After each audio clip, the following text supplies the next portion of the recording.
সবাইকে স্বাগত জানাচ্ছি আজকের এই আয়োজনে। আচ্ছা, শুরুতেই একটা দৃশ্য কল্পনা করুন তো। একটা পুরনো পরিত্যক্ত বিশাল ভবন, নাম সেন্ট্রাল ম্যানশন। একসময় জায়গাটা ছিল দারুণ প্রাণবন্ত, কিন্তু আজ এটা এক গভীর অন্ধকার রহস্যের কেন্দ্রবিন্দু। চারপাশের সেই শুনশান নীরবতা আর গা ছমছমে পরিবেশ একে একটা কুখ্যাত ভুতুড়ে হোটেল হিসেবে দাঁড় করিয়েছে। কিন্তু এর ভেতরের আসল সত্যটা আসলে কি? চলুন আজ আমরা এই রহস্যের একেবারে গভীরে ডুব দিই। এখন প্রশ্ন হল, সেন্ট্রাল ম্যানশন কি আসলেই কোনো অশুভ আত্মার অভিশাপে অভিশপ্ত, নাকি এর ভেতরে লুকিয়ে আছে খোদ মানুষেরই তৈরি করা কোনো অন্ধকার জগৎ? একদিকে অতিপ্রাকৃত সব হাড়হিম করা গুজব, আর অন্যদিকে মানুষের তৈরি ভয়ঙ্কর প্রতারণা। এই দ্বন্দ্বটাই কিন্তু আমাদের আজকের আলোচনার মূল ফোকাস। আমরা ধাপে ধাপে ব্রেকডাউন করে দেখব কিভাবে স্রেফ একটা সাধারণ পরিত্যক্ত ভবন মানুষের মনে এতটা ভীতি সঞ্চার করতে পারে। মানে, ব্যাপারটা আসলেই অবাক করার মতো। সেন্ট্রাল ম্যানশনের কিন্তু বেশ ডার্ক একটা হিস্ট্রি আছে, জানেন? একসময় জায়গাটা কেমন রাজনীতিবিদ আর শিল্পীদের মিলনমেলা ছিল, একদম জমজমাট। কিন্তু একটা মর্মান্তিক পারিবারিক হত্যাকাণ্ড আর আত্মহত্যার ঘটনার পর থেকেই এর পুরো রূপটা একেবারে বদলে যায়। এলাকার লোকজন দাবি করেন তারা নাকি হোটেলের জানালায় অদ্ভুত সব ছায়া দেখেছেন, ভেতর থেকে নাকি ভেসে আসে ভুতুড়ে সব আওয়াজ। আর সবচেয়ে অ্যালার্মিং ব্যাপার হল, রিসেন্টলি এখান থেকে বেশ কয়েকজন পর্যটক এবং গবেষক স্রেফ গায়েব হয়ে গেছেন। বোঝাই যাচ্ছে এই হোটেলে ঢোকার পরিণতি কতটা ভয়াবহ হতে পারে। আপনারা স্ক্রিনে মূল পাণ্ডুলিপির একটা অংশ দেখতে পাচ্ছেন। এটা পড়লেই বোঝা যায় হোটেলের ওই ভুতুড়ে পরিবেশটা কতটা নিখুঁতভাবে, কতটা ডিটেইলে তৈরি করা হয়েছিল। আর ঠিক এই ভয়ঙ্কর রহস্যের জট খুলতেই কিন্তু এন্ট্রি নেয় আমাদের ইনভেস্টিগেশন টিম। তাদের মেইন টাস্ক হলো এই যে মানুষজন গায়েব হয়ে যাচ্ছে, এর পেছনের আসল সত্যটা বের করা। তো চলুন দেখি এই তদন্তকারী দলে আসলে কারা আছেন। আমাদের এই তদন্তকারী দলের ৩ জন প্রধান চরিত্রের স্কিল সেট কিন্তু সম্পূর্ণ আলাদা। প্রথমে আসি তাহরিমের কথায়। উনি হলেন একদম প্রফেশনাল এবং চরম যুক্তিবাদী একজন ডিটেকটিভ। ওনার সোজাসাপটা ধারণা এই ভুতুড়ে ব্যাপারটা পুরোটাই মানুষে তৈরি একটা ফাঁদ। অন্যদিকে আছেন অনু। তিনি ভীষণ সাহসী, কিন্তু তিনি মন থেকে বিশ্বাস করেন যে সেখানে সত্যিই কোনো অতিপ্রাকৃত শক্তি বা সুপারন্যাচারাল কিছু একটা ঘুরে বেড়াচ্ছে। আর রিয়াদ হলেন ফিজিক্যালি বেশ স্ট্রং এবং টেকনোলজিতে দারুণ এক্সপার্ট। তিনি আবার সবকিছুর একটা বিজ্ঞানসম্মত ব্যাখ্যা খুঁজছেন। এই ৩ জনের ৩ রকম চিন্তাধারায় কিন্তু সামনের রহস্য সমাধানের পথটাকে আরও বেশি থ্রিলিং করে তোলে। আসল অ্যাকশনটা শুরু হয় যখন তারা ওই হোটেলে পা রাখেন। প্রথমেই তারা যান 134 নম্বর রুমে। হ্যাঁ, ঠিক যেখান থেকে আগের ট্যুরিস্টরা নিখোঁজ হয়েছিলেন। সেখানে অনু অনেক খোঁজাখুঁজি করেও কিছুই পেলেন না, কিন্তু তাহরিম ঠিকই নিখোঁজদের একটা শার্ট খুঁজে পেলেন। এরপরই তারা যখন 135 নম্বর রুমে ঢোকেন, ঠিক তখনই বাইরে থেকে কে যেন ধড়াম করে দরজাটা লক করে দেয়। এরপর তাদের চোখে গামছা পেঁচিয়ে আক্ষরিক অর্থেই অন্ধ করে একটা গোপন কক্ষে নিয়ে যাওয়া হয়। এই যে পরপর ঘটে যাওয়া দ্রুতগতির ঘটনাগুলো, এগুলো আমাদের তদন্তকারীদের একদম একটা শ্বাসরুদ্ধকর ফাঁদে আটকে ফেলে। পরিস্থিতি কতটা ভয়ঙ্কর আর আউট অফ কন্ট্রোল হয়ে গিয়েছিল সেটা অনুর এই কথাগুলো থেকেই কিন্তু খুব স্পষ্ট বোঝা যায়। একবার ভাবুন, অন্ধকার স্যাঁতস্যাঁতে একটা ঘর, আর মাথার ওপর ছাদের সিলিংটা অদ্ভুতভাবে ভাঙা। এই দম বন্ধ করা পরিবেশে অনুর মধ্যে যে একটা স্বাভাবিক আতঙ্ক কাজ করছিল সেটা ফুটে ওঠে। তিনি রীতিমতো বিশ্বাস করতে শুরু করেন যে তারা হয়তো এমন কোনো অতিপ্রাকৃত শক্তির পাল্লায় পড়েছেন যা তাদের ক্ষমতার একেবারেই বাইরে। ঠিক সেই মুহূর্তেই অন্যদিকে রিয়াদ তার শরীরের সমস্ত শক্তি দিয়ে দরজাটা খোলার আপ্রাণ চেষ্টা করছিলেন, কিন্তু না, কোনো লাভই হচ্ছিল না। তখন তিনি একটা ব্যাপার খুব ভালো মতো রিয়েলাইজ করলেন যে শুধু গায়ের জোর দিয়ে এই জাল ছেঁড়া পসিবল না।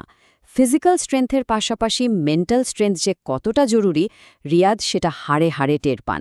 তিনি বুঝতে পেরেছিলেন এখন মাথা ঠান্ডা রেখে প্ল্যান করতে হবে, আর সবচেয়ে বড় কথা, একে অপরের প্রতি বিশ্বাস রাখতে হবে। এবার একটু তাহরিমের কথায় আসা যাক। এত বড় একটা বিপদের মধ্যেও লোকটার মাথা কিন্তু একদম কুল। তার লজিক একদম ক্লিয়ার। তিনি ১০০% নিশ্চিত যে এটা কোনো ভূতপ্রেতের কাজ হতেই পারে না, বরং এটা খুব সাবধানে সাজানো একটা ফাঁদ। তিনি জানেন এই পুরো ঘটনার পেছনের আসল মাস্টারমাইন্ডের বের করতে হলে সবার আগে তাদের এই বন্দিদশা থেকে বের হতে হবে। আর সেটার জন্য দরকার একটা সলিড স্ট্র্যাটেজি, পারফেক্ট প্ল্যানিং আর হ্যাঁ, কিছুটা সময়।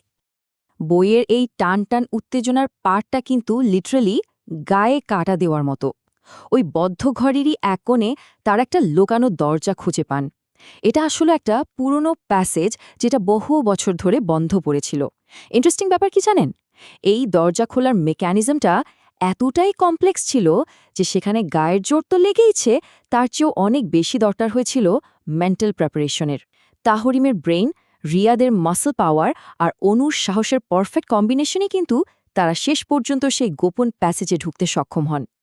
ওই গোপন প্যাসেজে ঢোকার পর তাদের সামনে এমন একটা দৃশ্য ভেসে ওঠে যেটা তারা কেউই হয়তো আশা করেনি। সেই নিখোঁজ পর্যটক আর গবেষকদের তারা অবশেষে খুঁজে পান।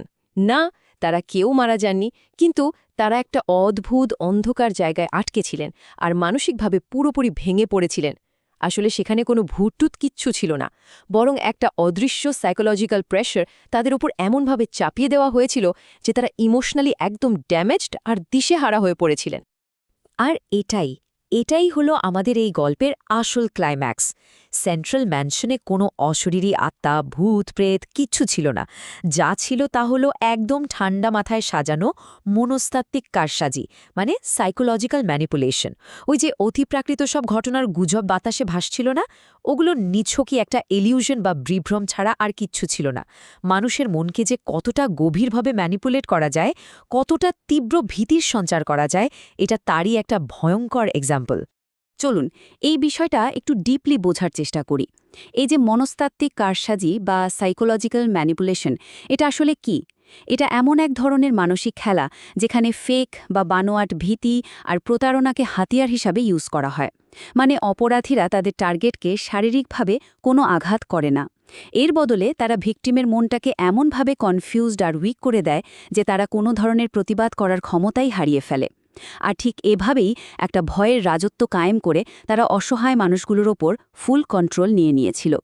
তাহলে প্রশ্ন জাগে না, এত বড় একটা নাটক সাজানোর আসল মোটিভটা কি ছিল?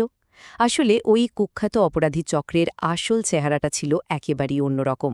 তারা মূলত ওখানে বসে বিশাল একটা অবৈধ ব্যবসা চালাত, আর নিজেদের সেই ডার্ক আন্ডারওয়ার্ল্ডটাকে সবার চোখের আড়ালে রাখতেই তারা এই ফেক ভূতের গল্পগুলো ছড়িয়েছিল, মানে রীতিমতো একটা কভার আপ।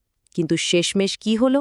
তাহরিমের লজিক, অনুর ইমোশন আর রিয়াদের ফিজিক্যাল স্ট্রেংথের যে দারুণ টিমওয়ার্ক, তার কাছে এই দুর্ধর্ষ ক্রিমিনাল সিন্ডিকেটটা একেবারে তাসের ঘরের মতো ভেঙে পড়ে।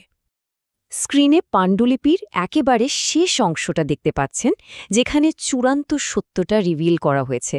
আমাদের ডিটেকটিভরা যে শুধু এই ফেক ভূতের মুখোশটাই খুলে দিয়েছেন তা নয়, বরং ওই পাওয়ারফুল ক্রিমিনাল চক্রের আসল ব্যবসার মোটিভটাও সবার সামনে নিয়ে এসেছেন। আর সবচেয়ে স্বস্তির জায়গাটা কোথায় জানেন? তারা সাকসেসফুলি ওই নিখোঁজ মানুষগুলোকে রেস্কিউ করে একদম সেফলি ফিরিয়ে আনতে পেরেছিলেন। এই পার্টটা আমাদের একটা দারুণ মেসেজ দেয়। অপরাধীর প্ল্যান যতই নিখুঁত হোক না কেন, বুদ্ধি, সাহস আর টিমওয়ার্কের কাছে তাকে হার মানতেই হবে। That's for sure. দেখতে দেখতে আমরা কিন্তু আজকের আয়োজনের একদম শেষ পর্যায়ে চলে এসেছি। তবে বিদায় নেওয়ার আগে একটা প্রশ্ন আপনাদের জন্য রেখে যেতে চাই। একটু ভাবুন তো, মানুষের তৈরি স্রিফট কিছু প্রতারণা আর ফেক ভূতের ভয় যদি একটা মানুষের মনস্তত্ত্বকে এতটা গভীরভাবে ভেঙে গুড়িয়ে দিতে পারে, তাহলে আমাদের এই চারপাশের স্বাভাবিক সমাজে এমন আর কত শত ভূত বা গুজব ঘুরে বেড়াচ্ছে কে জানে। হয়তো সেগুলো খুব বড় কোনো অপরাধের মুখোশ মাত্র। এই ব্যাপারটা কিন্তু মানুষের মনের দুর্বলতা নিয়ে নতুন করে ভাবতে বাধ্য করে, তাই না? আশা করছি আজকের এই এক্সপ্লেনার আপনাদের এই চিরচেনা জগৎটাকে একটু অন্য দৃষ্টিভঙ্গি থেকে দেখতে সাহায্য করবে। এরকম আরও অনেক থ্রিলিং আর মিস্টিরিয়াস টপিক নিয়ে সামনে আবারও কথা হবে। ততক্ষণ পর্যন্ত চারপাশের ঘটনাগুলোকে একটু লজিক দিয়ে বিচার করার চেষ্টা করুন। ভালো থাকবেন সবাই।